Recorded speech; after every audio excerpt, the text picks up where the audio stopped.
റിജിൽ മാക്കുറ്റി 24 മണിക്കൂറിനുള്ളിൽ സ്ഥാനാർത്ഥികൾ എന്നതായിരുന്നു പ്രതിപക്ഷ നേതാവ് പറഞ്ഞത്. ചിലപ്പോൾ യാത്രക്കിടയിൽ 50 സ്ഥാനാർത്ഥികൾ എന്നൊക്കെ പറഞ്ഞു. അതൊന്നും നടന്നില്ല. 24 മണിക്കൂർ എന്ന വാക്ക് പാലിക്കാൻ കഴിയുമോ? അങ്ങനെ ഒരു ആത്മവിശ്വാസം ഈ ഘട്ടത്തിലുണ്ടോ?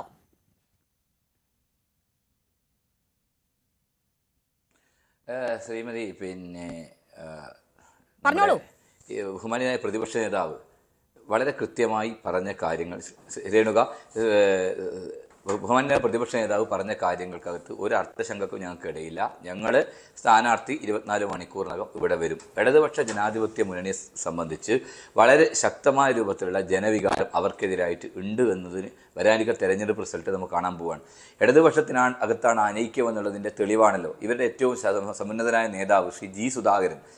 ആരുടെ കൂടെയാണ് ഇപ്പോൾ? എന്താണ് അദ്ദേഹം രാഷ്ട്രീയ നിലപാടെടുത്തത്? ഐഷ പോറ്റിയെ പോലെ, ജി സുധാകരനെ പോലെ, അതോടൊപ്പം തന്നെ പിണറായി വിജയനെ പിതൃതുല്യനായി കണ്ടിട്ടുള്ള PV അൻവർ ഉൾപ്പെടെ, അതോടൊപ്പം തന്നെ പാലക്കാട്ടെ ശശി ഉൾപ്പെടെയുള്ള നേതാക്കന്മാർ ആ പാർട്ടിക്കകത്ത് കലാപക്കൊടി ഉയർത്തിക്കൊണ്ട് മുമ്പോട്ട് പോകുന്ന കാഴ്ച നമ്മൾ കണ്ടു. കണ്ണൂർ ജില്ലയിലെ പിണറായി വിജയന്റെ തട്ടകം ഉൾപ്പെടെയുള്ള തട്ടകത്തിൽ സ്ഥാനാർത്ഥി പ്രഖ്യാപനത്തിന് മുമ്പേ തന്നെ വലിയ രൂപത്തിലുള്ള പ്രതിഷേധങ്ങൾ അവരുടെ ഭാഗത്ത് ഉണ്ടായി എന്ന് മാത്രമല്ല, CPIMന്റെ ഏരിയ സെക്രട്ടറി കുഞ്ഞികൃഷ്ണൻ പയ്യന്നൂരിൽ രക്തസാക്ഷി ഫണ്ട് മുക്കി എന്നതിൻ്റെ ആരോപണത്തിന്റെ ഭാഗമായി അവിടുത്തെ MLAക്കെതിരായി വളരെ ഗുരുതരമായ ആരോപണം ഉന്നയിച്ചുകൊണ്ട് മുമ്പോട്ട് പോകുന്ന രൂപത്തിലേക്ക് ആ പാർട്ടി എത്തി നിൽക്കുന്നു എന്നുള്ള വസ്തുതയ്ക്ക് മുമ്പിലാണ് അവർ ഒറ്റക്കെട്ടാണെന്ന് പറയുന്നത്. നിങ്ങൾ ഒറ്റക്കെട്ടായി മുമ്പോട്ട് പോകുമ്പോഴും യഥാർത്ഥത്തിൽ നിങ്ങളിപ്പോൾ പറഞ്ഞു നിങ്ങളൊക്കെ റോഡിൽ ഇറങ്ങിയിട്ടുണ്ട്. നിങ്ങൾ റോഡിൽ ഇറങ്ങിയാൽ മതി, പക്ഷേ നിയമസഭയിൽ ഞങ്ങൾ കയറും. UDF തെരഞ്ഞെടുപ്പിനകത്ത് വിജയിക്കും. 100-ലധികം സീറ്റുമായി ഈ തെരഞ്ഞെടുപ്പ് വലിയ ആത്മവിശ്വാസം. ഈ ആത്മവിശ്വാസം പ്രതിപക്ഷ നേതാവിന്റെ വാക്കിലും ഉണ്ടായിരുന്നു. പക്ഷേ പ്രതിപക്ഷ നേതാവ് തന്നെ കാര്യങ്ങൾ വിശദീകരിക്കുമ്പോൾ പറഞ്ഞത് എന്താണ് ആ ആത്മവിശ്വാസത്തിന്റെ അടിസ്ഥാനം എന്ന് പറഞ്ഞത് കഴിഞ്ഞ ഉപതെരഞ്ഞെടുപ്പുകളിൽ നേടിയ വിജയം എന്നത് അദ്ദേഹം അരക്കിട്ടുറപ്പിച്ചിട്ടുണ്ടായിരുന്നു.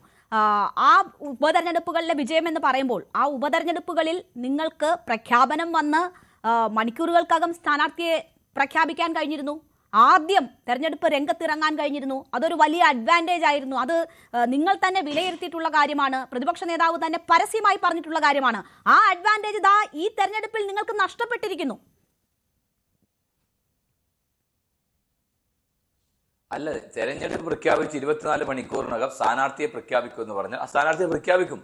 തെരഞ്ഞെടുപ്പ് കോൺഗ്രസിനെ പോലെ ഒരു വിശാല ജനാധിപത്യമുള്ള പാർട്ടിക്കകത്ത് പലപ്പോഴും തെരഞ്ഞെടുപ്പ് പ്രഖ്യാപിച്ചിട്ടും ദീർഘമായ സമയങ്ങൾ എടുക്കുന്ന ഒരു പാർട്ടി 24 മണിക്കൂറിനുള്ളിൽ സ്ഥാനാർത്ഥിയെ പ്രഖ്യാപിക്കുമെന്ന് പറഞ്ഞാൽ അത് ഞങ്ങൾ പ്രഖ്യാപിക്കും. ആ സ്ഥാനാർത്ഥികൾ കേരളത്തിലെ ജനങ്ങൾക്ക് അനുകൂലമായി ചിന്തിക്കുകയും ആ ജനങ്ങൾക്ക് വേണ്ടി പ്രവർത്തിക്കുകയും ചെയ്യുന്ന സ്ഥാനാർത്ഥികളാണ് സംബന്ധിച്ച് തർക്കം നിങ്ങൾക്ക് വേണ്ട.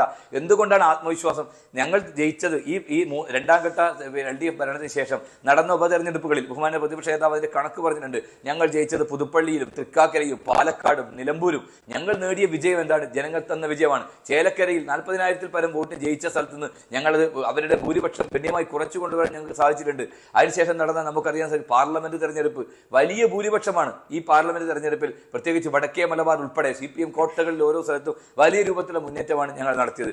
ലോക്കൽ ബോഡി തെരഞ്ഞെടുപ്പിൽ ആ കേരളത്തിലെ സമീപകാല ചരിത്രത്തിൽ ഒന്നുമില്ലാത്ത രൂപത്തിൽ പഞ്ചായത്തുകൾ ഞങ്ങൾ ജയിച്ചു, മുനിസിപ്പാലിറ്റികൾ ഞങ്ങൾ ജയിച്ചു, കോർപ്പറേഷൻ ഞങ്ങൾ ജയിച്ചു, ജില്ലാ പഞ്ചായത്ത് ഞങ്ങൾ ജയിച്ചു, ബ്ലോക്ക് പഞ്ചായത്ത് ജയിച്ചു. വലിയ രൂപത്തിലുള്ള മുന്നേറ്റമാണ് ഞങ്ങൾക്ക് അനുകൂലമായിട്ട് കേരളത്തിൽ ഉണ്ടായിട്ടുള്ളത്. പല കോട്ടകളും കണ്ണൂർ ഉൾപ്പെടെയുള്ള പല കോട്ടകളും CPM-ന് തകർന്ന രൂപത്തിലേക്കുള്ള വലിയ മുന്നേറ്റം ഞങ്ങൾക്ക് ഉണ്ടായിട്ടുണ്ട്. തീർച്ചയായും ആ ഒരു തെരഞ്ഞെടുപ്പിനകത്ത് ജനങ്ങൾക്ക് എതിരായി ഇവർ പ്രവർത്തിക്കുന്ന അടിസ്ഥാനത്തിൽ തന്നെയാണ് ആ ജനങ്ങൾ ഞങ്ങൾക്ക് അനുകൂലമായി വോട്ട് ചെയ്തത്.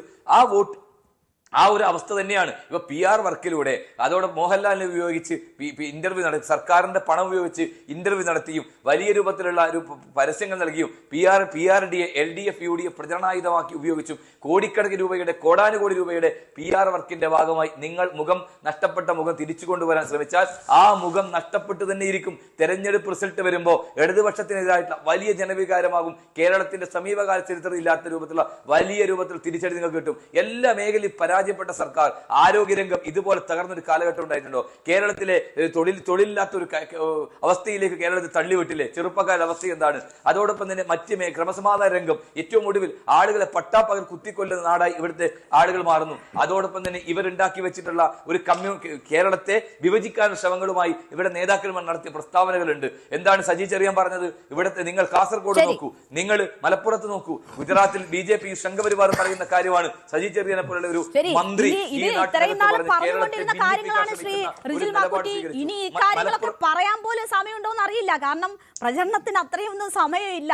നിങ്ങൾ സ്ഥാനാർത്ഥി പ്രഖ്യാപനം കഴിഞ്ഞ് ആളുകൾ ഇറങ്ങുമ്പോഴത്തേക്ക് പ്രചരണത്തിനുള്ള സമയം. ശ്രീ രേണുകക്ക് ഒരു ആശങ്കയും വേണ്ട. അതെ, സമയം നാളെ തെരഞ്ഞെടുപ്പ് പ്രഖ്യാപിച്ചാൽ നടത്തിയാൽ ഞങ്ങൾക്ക് ഒരു പ്രശ്നമില്ല. ആ രൂപത്തിൽ പ്രചാരവേല നടത്തിക്കൊണ്ട് ഞങ്ങൾ കേരളത്തിലെ രാഷ്ട്രീയ പരിസരം UDF അനുകൂലമായിട്ടുള്ള വലിയ രൂപത്തിൽ മുന്നേറ്റം നടത്തിയിട്ടുണ്ട്. ബഹുമാന്യനായ പ്രതിപക്ഷ നേതാവിന്റെ യാത്ര, ആ യാത്രയോടുകൂടി കേരളത്തിലെ എല്ലാ നിയോജക മണ്ഡലങ്ങളിലും ഞങ്ങളുടെ രാഷ്ട്രീയം എന്താണ്, ഞങ്ങളുടെ വികസനത്തിന്റെ രാഷ്ട്രീയം എന്താണ്, ഞങ്ങൾ എങ്ങനെയാണ് കേരളത്തെ കാണുന്നത്, ഞങ്ങൾ ചെറുപ്പക്കാരോട് എന്താണ് അവരോട് പറയാനുള്ളത്, വളരെ കൃത്യമായി സ്പഷ്ടമായി സ്പെസിഫിക്കായി ഞങ്ങൾ അവതരിപ്പിച്ചിട്ടുണ്ട്. നമുക്ക് അടുത്ത ഘട്ടത്തിൽ അതിന്റെ മറ്റ് വശങ്ങളിലേക്ക് കൂടി വരാം. പ്രാഥമികമായി ഞാൻ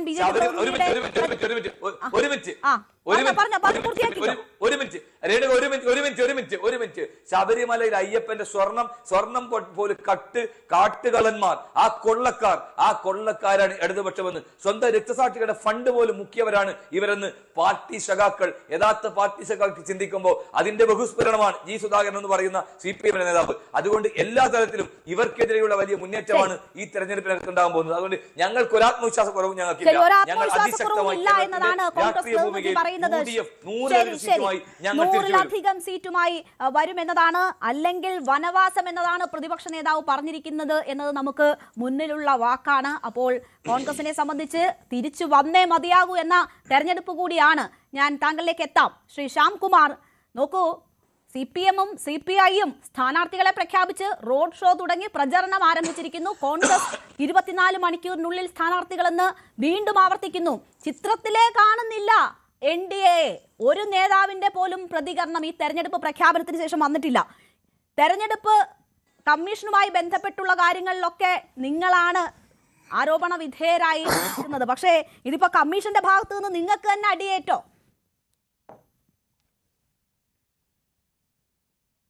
എൻ്റെ രേണുക എന്തൊക്കെയാ ചോദിക്കുന്നത്? എന്തായാലും ഞാൻ തെരഞ്ഞെടുപ്പിന് ഞങ്ങൾ എന്ത് ചെയ്തു എന്നൊക്കെ പറയാം. ആദ്യം എൻ്റെ പേരൊന്ന് മാറ്റി എഴുതാൻ വേണ്ടിയിട്ട് നിങ്ങൾ ടെക്നിക്കൽ ടീമിനോട് പറ. P. ശ്യാംരാജാണ്, ശ്യാംകുമാറൊന്നും അല്ല.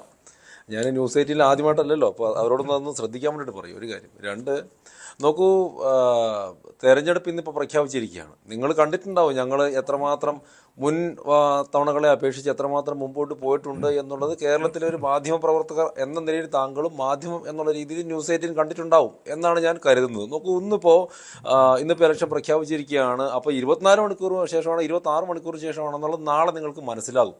എന്തായാലും ഞങ്ങൾക്ക് കൃത്യമായിട്ടുള്ള സ്ഥാനാർത്ഥികളുണ്ടാവും. വളരെ വലിയ രീതിയിലുള്ള ഒരു പെർഫോമൻസ് ഞങ്ങൾക്ക് ഉണ്ടാവുകയും ചെയ്യും. അതിലൊന്നും ഒരു സംശയം ആർക്കും വേണ്ട. നോക്കൂ, ഇവിടെ കേരളത്തിൻ്റെ ഒരു പരിതസ്ഥിതിയിൽ കേരളത്തിലെ മാധ്യമങ്ങളും കേരളത്തിലെ ജനങ്ങളും മുൻപത്തെ പോലെയാണോ BJP-യെക്കുറിച്ച് ഇപ്പോൾ ചർച്ച ചെയ്യുന്നത്? മുൻപത്തെ പോലെയാണ് BJP-യെക്കുറിച്ച് ചർച്ച ചെയ്യുന്നത് നിങ്ങൾ കരുതുന്നത്? അങ്ങനെയല്ല. വലിയ രീതിയിലുള്ള BJP-യുടെ വിജയത്തെക്കുറിച്ചിട്ടും BJP എത്രമാത്രം മുമ്പോട്ട് പോകുമെന്ന്, എവിടെ വരെ മുമ്പോട്ട് പോകും എന്നുള്ളതിനെ കുറിച്ചിട്ടൊക്കെയാണ് ചർച്ച നടക്കുന്നത്. എന്ന് പറഞ്ഞാൽ ഞങ്ങളുടെ മുൻകാല പൊസിഷനിൽ നിന്ന് ഞങ്ങൾ ബഹുദൂരം മുമ്പോട്ട് പോയിരിക്കുന്നു. ജനങ്ങളുടെ മനസ്സിലായിക്കോട്ടെ, ചർച്ചകളിലായിക്കോട്ടെ, ഞങ്ങളുടെ അതിനൊക്കെ അപ്പുറത്തേക്ക് ഞങ്ങളുടെ പ്രവർത്തനത്തിൽ ഞങ്ങൾ ബഹുദൂരം മുമ്പോട്ട് പോയി കഴിഞ്ഞിരിക്കുന്നു. കൃത്യസമയത്ത് തന്നെ ഞങ്ങളുടെ സ്ഥാനാർത്ഥിമാർ വരിക തന്നെ ചെയ്യും. അതിനകത്ത് യാതൊരു സംശയമില്ല. നിങ്ങളിപ്പോൾ നോക്കൂ, ഒന്ന് ആലോചിച്ച് നോക്കൂ. ഇപ്പോൾ ഇത്ര കാലം NDA എന്ന് പറഞ്ഞിട്ടുള്ള ഞങ്ങളുടെ ഒരു സംവിധാനം എങ്ങനെയായിരുന്നു? ഈ കഴിഞ്ഞ ദിവസങ്ങളിൽ NDA എത്ര വലിയ രീതിയിലാണ് ഞങ്ങൾ വിപുലീകരിച്ചിട്ടുള്ളത് നോക്കൂ. ഇപ്പോൾ BDJS മാത്രം ഉണ്ടായിരുന്നു, ഇപ്പോൾ 2020 ഞങ്ങളോടൊപ്പം വരുന്നു. ഇന്നിപ്പോൾ കുന്നത്തുനാട് അതിൻ്റെ ഒരു വലിയൊരു പ്രോഗ്രാം നടന്നുകൊണ്ടിരിക്കുകയാണ്. അപ്പോൾ അങ്ങനെ വലിയ ഒരു രീതിയിൽ NDA എന്ന് പറയുന്നത് ഞങ്ങളുടെ സംവിധാനവും വലിയ രീതിയിൽ വിപുലീകരിക്കപ്പെട്ട് കഴിഞ്ഞിരിക്കുന്നു. ആ തരത്തിലുള്ള, അതായത് കേരളത്തിലെ ഇടതുപക്ഷമോ അല്ലെങ്കിൽ UDF-ഓ അല്ല, യഥാർത്ഥത്തിൽ വികസനവുമായിട്ട് മുമ്പോട്ട് പോകുന്നത്.